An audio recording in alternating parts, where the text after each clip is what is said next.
Dale. Perdón. No importa. Listo, don Guillermo, somos todos suyos. Hola. Ore, Mauricio, para comenzar. Ore. Ahora, ok, gracias. Bueno, te damos gracias y te damos honra y gloria, Señor, por darnos la oportunidad de estar aquí presentes, Señor. Gracias, Padre, por todas tus bendiciones, porque sabemos que hoy vamos a recibir directo tu palabra, Señor, y que el Espíritu Santo nos va a dar el discernimiento, Señor, para amarte más, Señor, para acercarnos más a ti, Señor, y tratar de ser cada día más como Cristo, Padre eterno. Te damos gracias por darnos la oportunidad de tener al pastor Guillermo, al pastor Lester aquí esta noche, Señor. Bendecimos esta casa, Señor, porque abrió las puertas para recibir tu palabra, Señor, y todos los que estamos aquí presentes, Señor. Y por todos aquellos que no pudieron venir hoy, Señor, te pedimos que el Espíritu Santo esté con ellos, que los llene de mucha sabiduría y que los proteja, Señor, donde quiera que estén. Te damos gracias, Señor, por esta nueva clase que vamos a tener el día de hoy, por este nuevo curso, esta clase bíblica que estamos tomando el día de hoy, Señor, y que el Espíritu Santo sea el que tome el control de todo lo que tenemos y del pastor Guillermo, Señor, que sean las palabras que tú quieres que nosotros recibamos, Señor. Todo esto te lo pedimos en el nombre poderoso de Jesús. Amén. Amén. Muy bien. Muchas gracias por la invitación.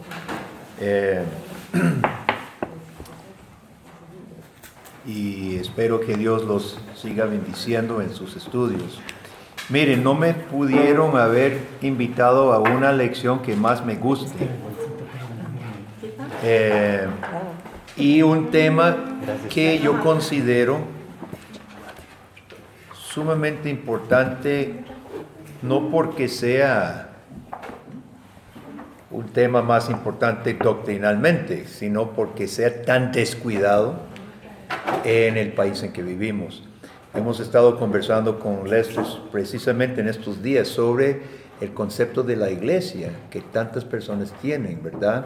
Hace poquito hicimos una conferencia sobre la iglesia. Mira, cuando hacemos conferencias sobre otros temas, ¿verdad? Crecimiento de la iglesia o algún tema práctico, familia, una cosa así, llega bastante gente. ¿Sabe cuántos pastores llegaron a la conferencia? Que hicimos mucha propaganda, era un invitado, fue mi cuñado que estuvo de visita. ¿Sabe cuántos pastores llegaron? 2. Amigos de nosotros, uno fue Spurgeon, ¿cómo se llama? Ajá, sí. Andrés.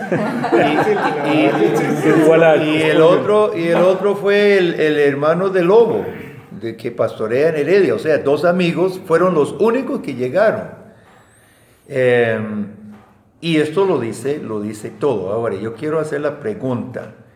Cuando ustedes piensan en iglesia, antes de leer esta lección, ¿qué es lo que antiguamente o anteriormente, qué ha sido su concepto de iglesia? ¿Qué es la iglesia?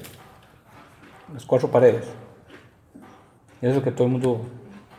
Ok, pero ¿qué piensa de la comunidad que llamamos la iglesia? ¿Qué pensamos en?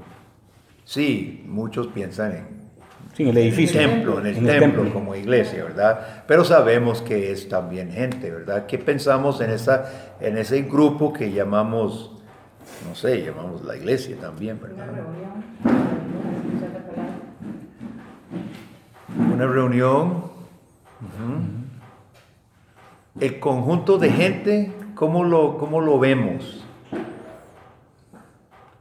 ¿El cuerpo de Cristo? ¿Y eso qué significa? Que somos parte de su... ¿Usted lo está diciendo con base en los estudios últimos o lo que antes pensaba? Lo que he escuchado muchas veces. Ajá, ok, es el cuerpo de Cristo. ¿Y eso qué significa? Yo pienso que somos parte del cuerpo de Cristo. Unos son más su mano, otros son su boca, otros son sus pies, otros son su... Entonces, entre todos hacemos esa creo. Ajá. Muy bien, ¿qué más? Bueno, yo pienso que la palabra dice que donde 2 o más se reúnen, Él está con nosotros. Mi esposo y yo podemos ser iglesia cuando nos reunimos a orar. Mi esposo, mi hijo y yo, por ejemplo. O una reunión como esta puede ser considerada iglesia. Un grupo de personas que sí, se reúnen con una digamos, afinidad. Al principio así fue, eran las familias nucleares, o sea, eran las familias las que componían la iglesia en sus casas. Ok. Bueno, entrémosle a la lección. Vamos a ver qué. Estamos equivocados. No, estamos. Ahí vamos. Cuando Jesús, quiero dirigir su atención a Mateo 18, por favor. Cuando Jesús, 16, Mateo 16, cuando Jesús le pregunta a los discípulos qué dicen ustedes que soy yo, ¿se acuerdan? Muchos decían mucha cosa. Y en versículo 15 Jesús les dice a ellos: ¿y vosotros quién decís que soy yo? Mateo 16, respondiendo Simón Pedro dijo: tú eres el Cristo, es decir, el Mesías, el ungido, porque eso es lo que significa el término Cristo. Yo quisiera que nuestra Biblia tradujera el griego más literalmente, porque ya se hizo como un nombre, Christos, pero el término en griego es ungido, ¿verdad? Tú eres el ungido. No dice un ungido, sino él. Y la Biblia clarifica de que Cristo es el último ungido de Dios, el Hijo del Dios viviente. Entonces respondió Jesús diciendo: bienaventurado eres Simón, hijo de Jonás, porque no te lo reveló carne ni sangre, sino mi Padre que está en los cielos. Yo también te digo que tú eres Pedro, sobre esta roca edificaré mi iglesia, las puertas del Hades no prevalecerán contra ella. Ve aquí hay relacionadas muchas cosas importantes. Jesús como el ungido de Dios, Jesús como el Hijo de Dios, la revelación de Dios a Pedro de quién es Jesús y la misión de Jesús, ¿a qué vino? A edificar mi iglesia. Ahora, ese término, eclesía, en la traducción del Antiguo Testamento, del hebreo, ¿verdad? El Antiguo Testamento fue escrito en hebreo, y los judíos, unos 400 años antes de venir Jesús, tradujeron el Antiguo Testamento al griego. ¿Cómo se llama esa traducción? La Septuaginta. La Septuaginta. Y es clave para nuestra lectura del Nuevo Testamento, porque los escritores del Nuevo Testamento muchas veces, casi siempre, utilizan esa traducción para traducir el Antiguo Testamento, cuando lo citan, ¿verdad? Eclesía se utiliza para traducir el término cajal en el Antiguo Testamento, que es el término pueblo, congregación, y se utiliza cientos de veces. Cuando Jesús dice, edificaré mi eclesía, para los discípulos estos que eran judíos, ellos oyeron, es más, posiblemente lo dijo en arameo, que era semejante al hebreo, dijo, edificaré mi cajal, mi pueblo. Estaba utilizando el mismo término que el pueblo de Dios del Antiguo Testamento.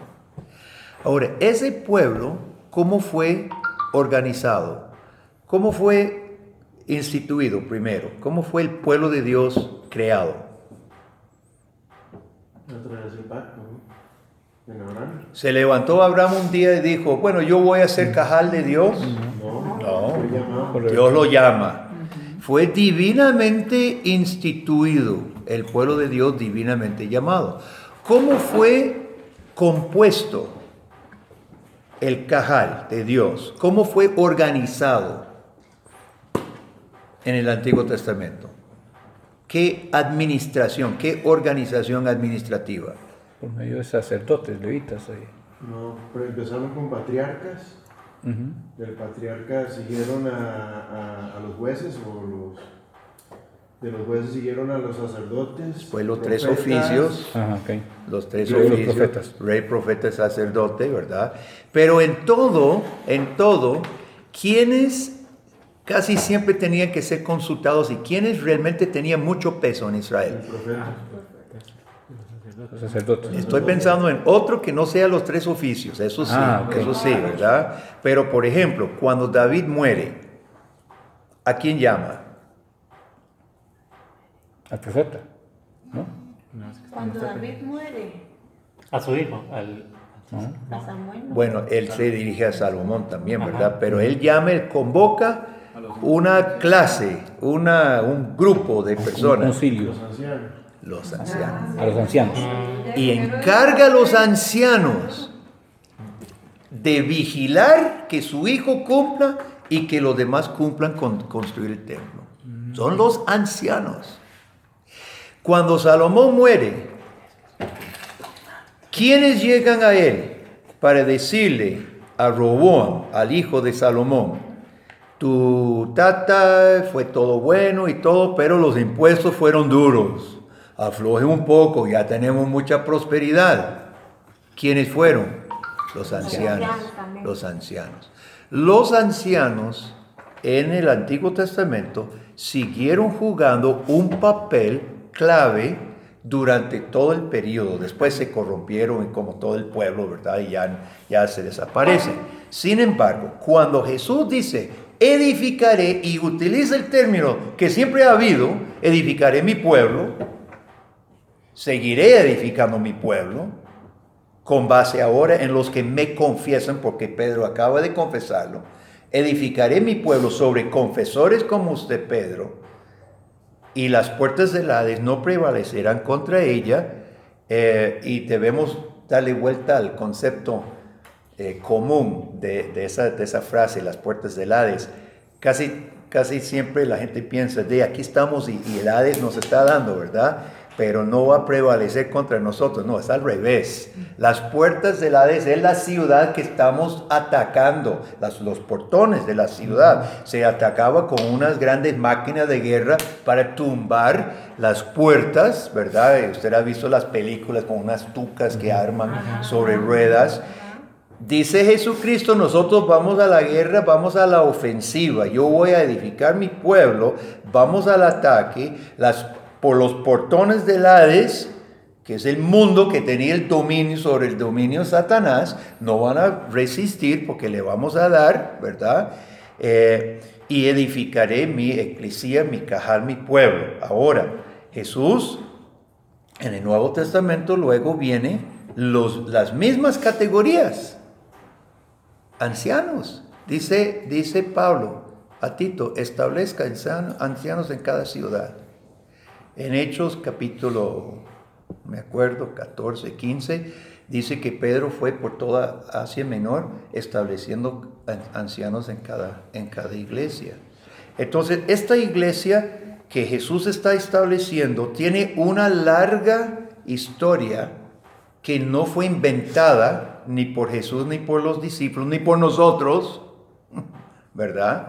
Sino que es una congregación divinamente establecida, tanto Abraham ahora como Jesús, ¿verdad? Divinamente establecida, divinamente organizada y divinamente comisionada, ¿verdad? Entonces, ¿qué pasa con esta frase, el primer párrafo, en la página, ¿qué? Página 138. ¿Qué le parece? Ustedes leyeron la Confesión de Fe de Westminster. Sí. ¿Qué le parece la última frase? La primera parte, la iglesia visible, no está confinada en ningún país, no tenemos problema con eso. Consiste en los que profesan la verdadera religión juntamente con sus hijos. Es el reino del Señor Jesucristo, la casa, familia de Dios. ¿Qué te parece esta frase? Fuera de la cual no hay posibilidad ordinaria de salvación.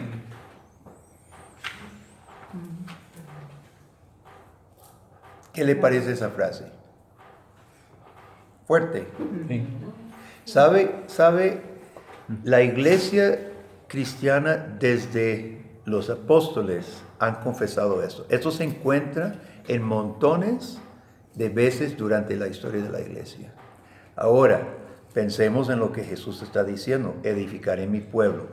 En el Antiguo Testamento, cuando uno era expulsado del pueblo de Israel, ¿qué significaba? ¿Qué significaba? Que perdía Perdía la salvación, básicamente. Era contado como gentil, ¿verdad? Los que no asumían las responsabilidades del pacto debían ser excluidos, ¿verdad?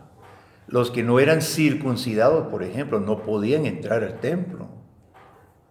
Entonces, en el Antiguo Testamento obviamente era como nacional, judíos, ¿verdad? El pueblo de Dios era muy terrenal, porque Dios estaba mostrando algo específico, pero una realidad. Eso traslada al Nuevo Testamento con los que profesan a Cristo Jesús. Sin embargo, el Nuevo Testamento sigue enseñando, ahorita vamos a ver dónde, sigue enseñando de que fuera de esta obra de Dios que se llama iglesia, no hay salvación. ¿Dónde lo enseña el Nuevo Testamento? Juan 3:16. ¿Qué dice? No, de esta manera Dios el mundo, que entregó a su Hijo para que todo el que cree en él sea salvo. Ok, pero ¿dónde habla de la iglesia? Ah, la iglesia. Que es la iglesia del Señor, que es la operación del Señor. Porque ese es el meollo del asunto en nuestro país. Hay un desprecio por la institución de la iglesia. Hay un desprecio tremendo por la institución de la iglesia. Veamos Efesios capítulo 5, porque lo dice tan contundentemente que no sé cómo lo perdemos, ¿verdad? Pablo está hablando de la unidad entre el esposo y la esposa y utiliza la figura de Cristo y la iglesia. Un matrimonio no puede existir sin una unión de marido-mujer, así como la salvación no puede existir sin la unión de Cristo e iglesia. Y Pablo dice, 5:25, maridos, amad a vuestras mujeres, así como Cristo amó ¿a qué? A la iglesia. ¿Y qué hizo? Se entregó a sí mismo por ella. La Biblia nunca dice que Cristo muere por individuos. Sí dice que murió por la iglesia. Eso es importante. Porque todos los conceptos que ya ustedes leyeron en la lección, todos los conceptos para la iglesia son corporativos. ¿Cuáles son los conceptos para la iglesia en el Nuevo Testamento? Digámoslos todos. ¿Cuáles son los términos, las metáforas que utiliza el Nuevo Testamento? Rebaño. Rebaño es un término singular para un conjunto de ovejas. Una pluralidad, pero es un término singular por un conjunto. ¿Qué más? Remanente. Como la comunidad de los santos, sí, se utiliza. ¿Qué más? Pueblo es muchas personas, un solo pueblo. ¿Perdón? El cuerpo de Dios. Cuerpo son muchas partes, un solo cuerpo. ¿Qué más? Familia de Dios. Familia de Dios son varios miembros, pero una sola familia. ¿Qué más? Templo. Templo son muchos ladrillos, pero un solo edificio. ¿Qué más? Estaba pensando, había más. Debería tener un número específico. La vid y los pámpanos no calzan. No, él dice, él es la vid, Ajá, ya. ¿verdad? Casa de Dios. La casa de Dios que abarca varios, Ok, yo creo que esos son los principales, ¿verdad? Entonces, esto es importante porque nuestros conceptos hoy en día tienden a ser muy individualistas. Muchas personas con que he tenido que trabajar, ¿verdad? Piensan, yo voy a la iglesia y detrás está, yo voy a la iglesia si yo quiero, ¿verdad? Yo voy si yo quiero. Eso es lo que está en el fondo. Tal vez no lo dicen así tan descaradamente, pero el punto es, yo voy si yo quiero. Nosotros oiga el extremo a que hemos tenido que llegar en nuestra iglesia, que yo no sé si vos estás utilizando el pacto de membresía, Sí. que hemos tenido que llegar a utilizar un pacto firmado, porque siempre las iglesias cristianas ordenadas han recibido personas a través de votos públicos, porque Jesús dice, si me confiesa delante de los hombres, le confesaré delante de mi Padre. Entonces las iglesias bien organizadas siempre reciben las personas adelante para que confiesen a Cristo. Se le hace preguntas, usted reconoce que es pecador, reconoce solo a Cristo, y toda la vida hemos hecho esa expresión pública. Y demasiadas veces, ahí nomás a la vuelta se enoja la persona, se pelea con alguien en la iglesia, y a los 6 meses hay que estarla poniendo en disciplina. Sus votos de honrar a Cristo y asumir el membresía en el cuerpo de Cristo no significaba nada. De modo que ahora es que, bueno, ustedes que tal vez firmaron el pacto, ahora es página y media de una explicación cuidadosa de la enseñanza bíblica sobre qué es la iglesia y qué estoy asumiendo. O sea, en qué estoy entrando. Y firmo a ver si lo tomamos un poquito más en serio. Y aún así, yo tengo ahorita una hermana que tiene 2 meses de no haber vuelto y es recién recibida. Nosotros afirmamos por medio de ese pacto aceptar que Dios me ha llamado, que Dios es el que me ha dado el privilegio de pertenecer a su pueblo, que recibiremos amonestación pastoral si es necesario, y aún firmando, las personas simplemente se niegan, no quieren el compromiso. Se niegan a aceptarlo. Ahora, esperamos que yo tuve un caso en que llegamos al punto y un señor dijo, no, yo no estoy dispuesto a firmar esto todavía, y se fue. Al rato, al año volvió a llevar todo el curso, volvió a llevar todo el curso y aceptó, y es miembro de la iglesia hoy, ¿verdad? Entonces, y es precisamente lo que queremos, que las personas tomen y entiendan lo real que es la iglesia. Entonces, si la iglesia no es una asociación X a que yo asista cuando yo quiero, ¿qué es? Definamos de nuevo, ¿qué es la iglesia? Sin usar cuerpo de Cristo, familia de Cristo, pueblo de Dios, sin usar ninguno de esos términos. Un compromiso. ¿Por qué? Porque nos comprometemos ahí.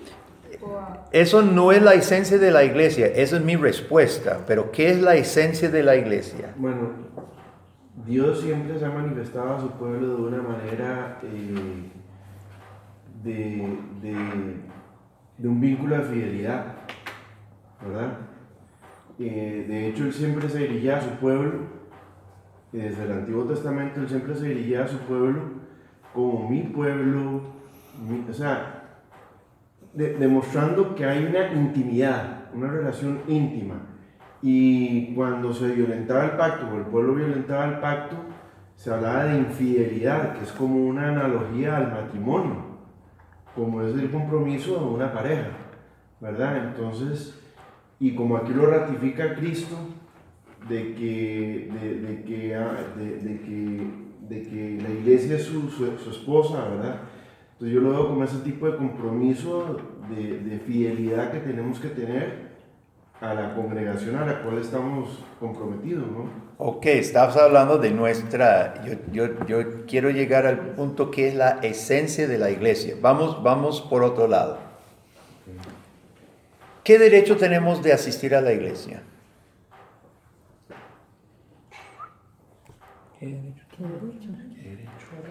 ¿Qué ¿Derecho o tenemos? obligación? No, ¿qué derecho tengo de ir a culto? Crecer en el conocimiento. ¿Perdón? Crecer en el conocimiento. Un privilegio. ¿Perdón? Un privilegio.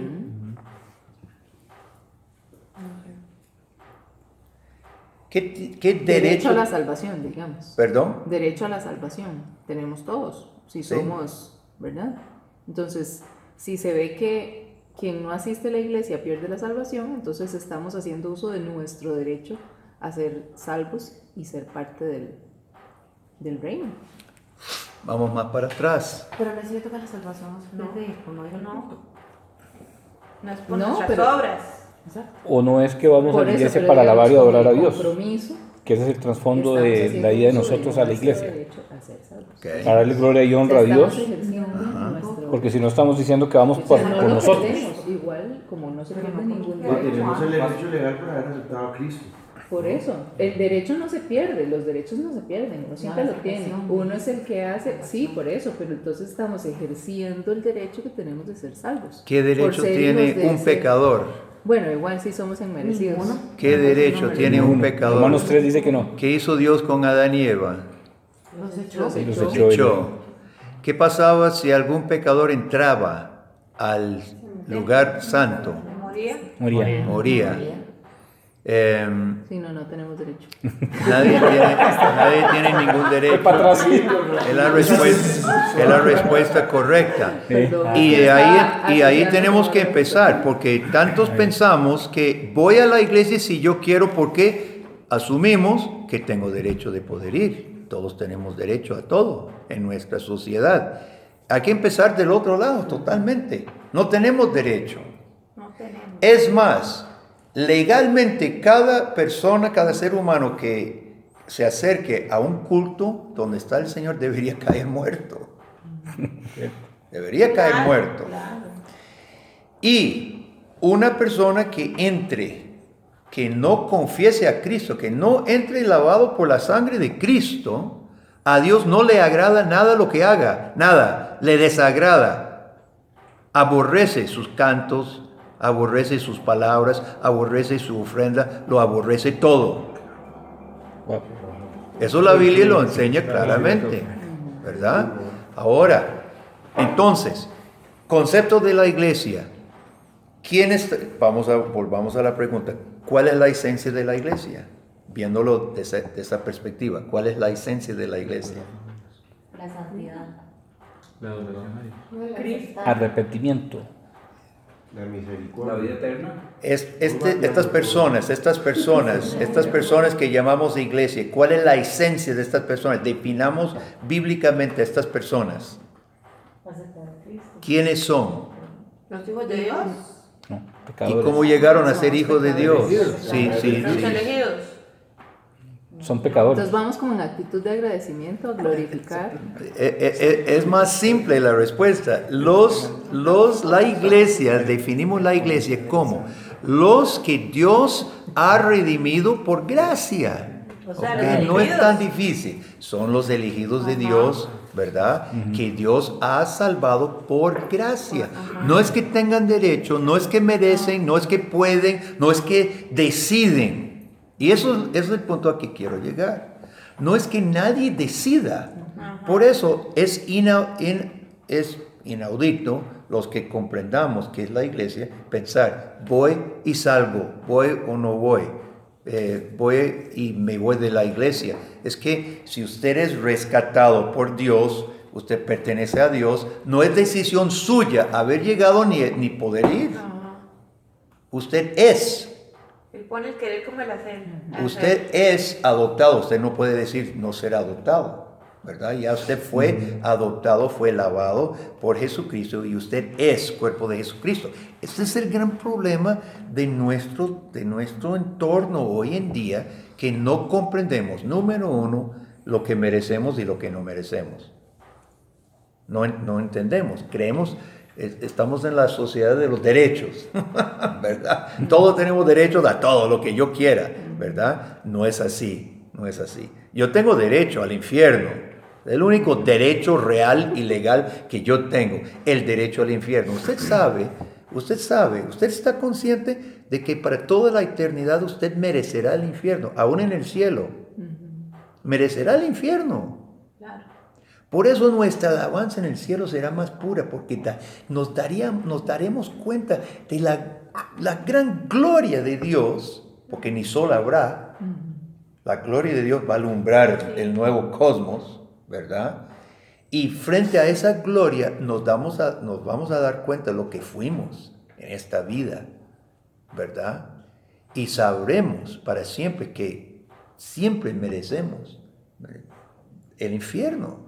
Y solo por la misericordia de Dios. Sí. Entonces partamos de que merecemos muerte, merecemos juicio.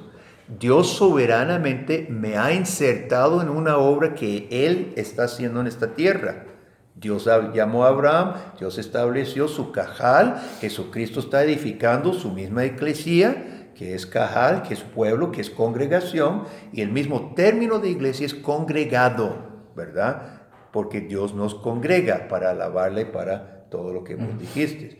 Ahora, si yo no merezco ir a la iglesia, si no merezco unirme a la iglesia, si es Dios que me rescate, convence mi corazón, me redime, me da fe, es Dios que me insertó en su iglesia, ¿verdad? Dios es el que me inserta, y Pablo utiliza olivos silvestres. La raíz es Abraham, el tronco sigue, ¿verdad? Algunos judíos fueron cortados y el olivo silvestre, que somos los gentiles, fue insertado, dice, pero no se enorgullezcan tampoco, porque como Dios pudo podar a los judíos rebeldes, también puede los olivos silvestres, no se crean, ¿verdad? Ese es el problema. Los judíos se creían elegidos solo por ser judíos. No importa si recibían al Mesías o no. Y los gentiles nos creemos iglesias solo porque queramos. No, siempre Pablo lo que está enseñando es la gran humildad que siempre debemos tener, que esto es obra de Dios, no es nuestra. Entonces, este asunto de la iglesia llega al meollo de la obra de salvación en el mundo. Después, los propósitos. Preguntas o comentarios aquí, porque esto es tan importante, la base, el fundamento de la esencia de la iglesia. Cuando pensamos en la iglesia simplemente como una organización, o peor todavía, la reunión dominical, ¿verdad? Que es muy importante, no lo estoy minimizando, pero no consiste en el culto domingo. La iglesia es la obra